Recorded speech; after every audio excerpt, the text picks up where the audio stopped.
G'day and welcome to this video. I'm going to give you a bit of a rundown on my experience with the King's four-wheel drive supercenter Thumper air compressors that I've owned over the last few years. Now if you've watched any of my other videos, you'll know I've done quite a few compressor comparisons, and during that I've owned five Thumper air compressors, which I'm going to give you a rundown of now. So the very first one that I owned was it's not this one, but it was the Thumper Mark II, which so like this one, but the black one. It was the second version they brought out. That compressor actually died during a test that I did. I think I was comparing it against the Ridge Rider. Now when I say it died, it didn't actually physically die, but what happened was it just got really slow. I replaced that, or I went to Four Drive Supercenter and had it replaced under warranty, and to be fair, a lot of people say that their warranty is terrible, but I didn't have any problems at all. I got it swapped over straight away and it was pretty painless. So that replacement compressor, I used that in a couple of tests. Then my neighbour, who is not really a four-wheel driver, but he does a few beach runs, probably does half a dozen beach runs. He's got a pretty stock Navara. He actually had a Thumper Max that had actually died, and he was after a compressor. I had a heap, so I gave him my replacement Thumper Mark II. So the next one I bought was this one here, and I bought this is the Thumper Max, the original one. I bought that for compressor test once again, and it performed really well. It actually won. It was the fastest compressor in the very first monster air compressor comparison I did. This one's been living in my 60 series Land Cruiser since, and it looks absolutely brand new. It hasn't been used much. It's probably been used half a dozen times because the old Cruiser doesn't get much of a run these days. And it worked great. It pumps up 35-inch tyres really quickly, or comparatively quickly to pretty much anything else on the market. It was really good, really happy with it. It's now developed an issue where it's got some sort of short in it. So as I said, I've used it half a dozen times and it looks brand new, but what happens with this now is I put the leads on, I turn the compressor on, and when I turn the compressor on, I get a bit of a pop out of here, a bit of a burning smell, a whiff of smoke, and nothing happens. It doesn't even turn on, the motor doesn't come on.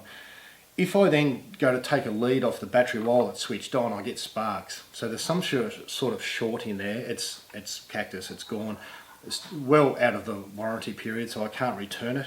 So even though it's a bit frustrating because it looks brand new and it operated so well, but it's just not working, it's dead. So that's the first three. The next two I bought were the updated King's compressors, Thumper compressors, for when I did the second monster test. So I've got the Thumper Max Mark II, I've got to get this right, and the Thumper Mark III. Now I'll start off with this one because this one works perfectly. This one I haven't had a problem with at all, it works great.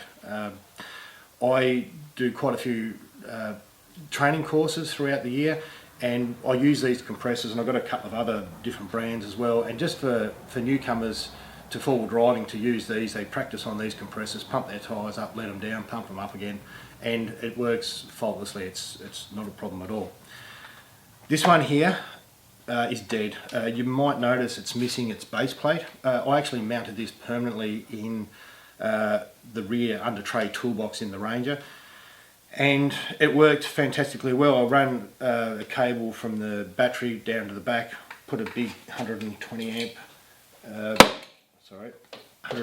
amp Anderson plug on it, and it worked really well. Pumps up the tyres really quickly, 285 75 16 tyres, so not that big but big enough, and pumps up really quick. Really happy with it. Took it on a couple of tag along tours, very happy with myself. It's just so quick when they're permanently mounted, except it developed an issue. So what happens with this one now is it runs for about 30 seconds really slowly and then just stops. No smoke, no pops, no crackles. If I unplug it, there's no sparks.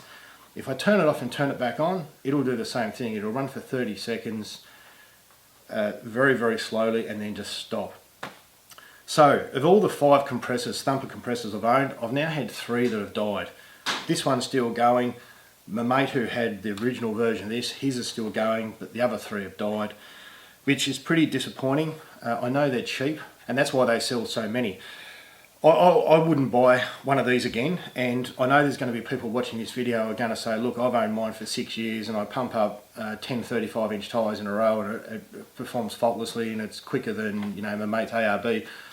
There's going to be heaps of people going to say that, and then there's going to be heaps of people that say, yeah, mine died too, because you only need to look on Facebook pages and that sort of thing, and there's plenty of people either way that love them, hate them, but in my experience I've had a 60% failure rate with these compressors. Now I've also had lots of comments on some of the videos I've done saying these are all out of the same factory. There's so many of these now. There's XTM, Ridge Rider, Repco are doing them, Juice Boss, I've got a couple of those as well. There's probably 10 other brands or more that look the same.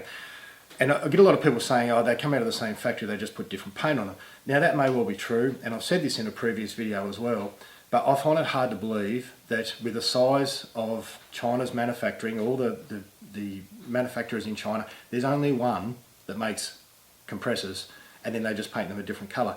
It might be, but I find that hard to believe, because a lot of Chinese manufacturers, they just copy. So maybe a factory had one, a manufacturing plant had one, and then other manufacturing plants copy it. I actually have no idea, but I do find it hard to believe.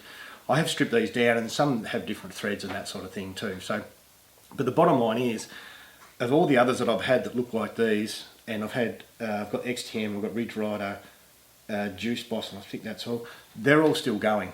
I haven't had any of those compressors die. Now maybe I'm just lucky, and I use those now for four-wheel drive, my four-wheel drive training courses, as I've said. So anyway, that's a rundown.